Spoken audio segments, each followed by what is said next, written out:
My name is Barbara Preece, nee Burgess, and I was born in the Isle of Man, actually. My dad was in the army, and we came back from the Isle of Man to this country in 1941 when I was very much a baby. And I lived my life, and my mum lived her life, and our family in Talybont.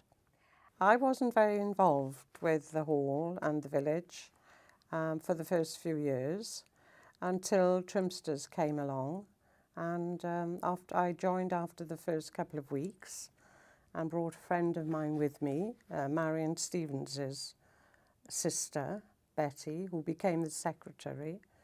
And from then on in, we never missed. The Trimsters were a group of people set up by Janet Jones to involve village people in exercise and just well-being, really. And their aim was for us to lose weight and do lots of exercise and have a lot of fun, which Janet, on her own, basically, in the beginning, she really got us all going. Trimsters was set up in 1972. We kept a book on people's weights, and it involved how much we'd lost that week, how much we'd starved ourselves to lose that week. And then we did exercise to music. We then got involved in trips to London. We had a trip to London in February and one again in November. Janet booked all our tickets ahead, and that led on then to loads of different outings and whatever. Our biggest one was our annual trip, which was usually Europe. We didn't go much further. We also had a lovely weekend once a year at Ragdale Hall, the Hemp Health Farm. The trips to London came first, then the trips to Europe. In between that, we started to do shows. Janet, at some time in her life, had been involved in theatre, and she had a lovely voice, and she just wanted to, we did different shows and made up a lot of them, but we had a lot of talent in our room, and the Trimsters did a lot of their own shows, and the money all went to charity. They also did the ladies' football matches, and we had a bit of a carnival on one year, and everybody was quite happy to join in. We sort of never had any, well, I can't do this and I won't do that. Everybody just wanted to be there. And we had a high kicking team who used to do the can-can and all the other dances like that. And they were very popular when we did our shows. The Trimsters made so many friends. You made friends with people from the next village, like Llangynidr, a lot of people came from, and Brecon especially, Langors. And they're people now that I would see today, and it isn't surprising to hear them say, "Oh, I remember the Trimsters, didn't we have fun?" Yeah. I knew Mr. and Mrs. Henderson from a very young age. My mum used to go down and help her in the house. They would rather be in the garden because they bottled and canned pears, peaches, and my mum used to help with that, and often she'd come home with a nice tin of peaches or a nice tin of pears. And they were just lovely people in the village who, helped people out. And for myself, I had a 7th birthday in Rose Cottage in the middle of the village, and the door opened while we were sitting around the table.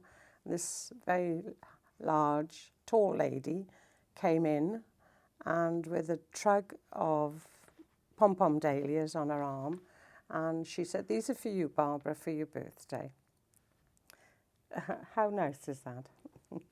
Yes, and I loved it. And I could say I thought the world of those two He was very shy, Mr. Henderson, John Henderson. But the Henderson Hall was left by them so people would remember them, but also because they could see a need, I think, in the village to bring everybody under one roof. I have a special moment. It was Coronation Day, and Lord Brecon, they were Mr. and Mrs. Lewis, and they lived up at Cryglass. And he was made a lord, so we had Lord and Lady Brecon, and his name was Viv Lewis when I knew him first, Mr. Lewis.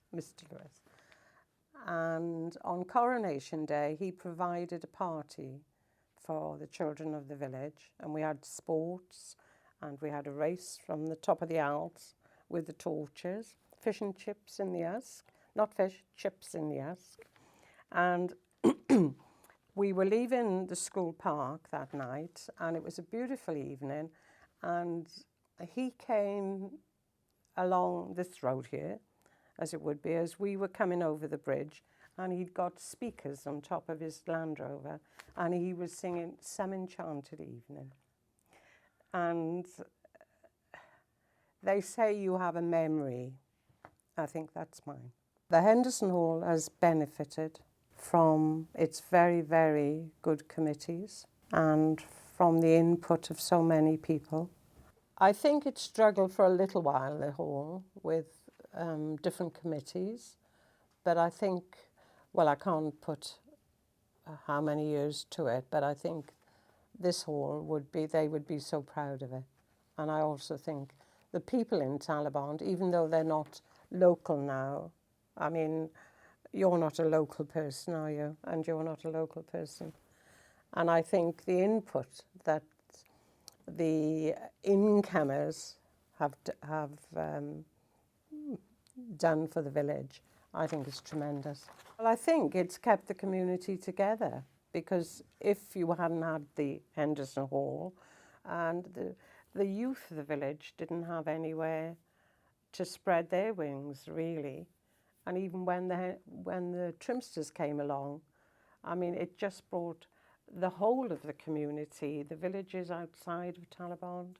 It was a tremendous impact on all that. And from that, a lot of other things sprung up, you know.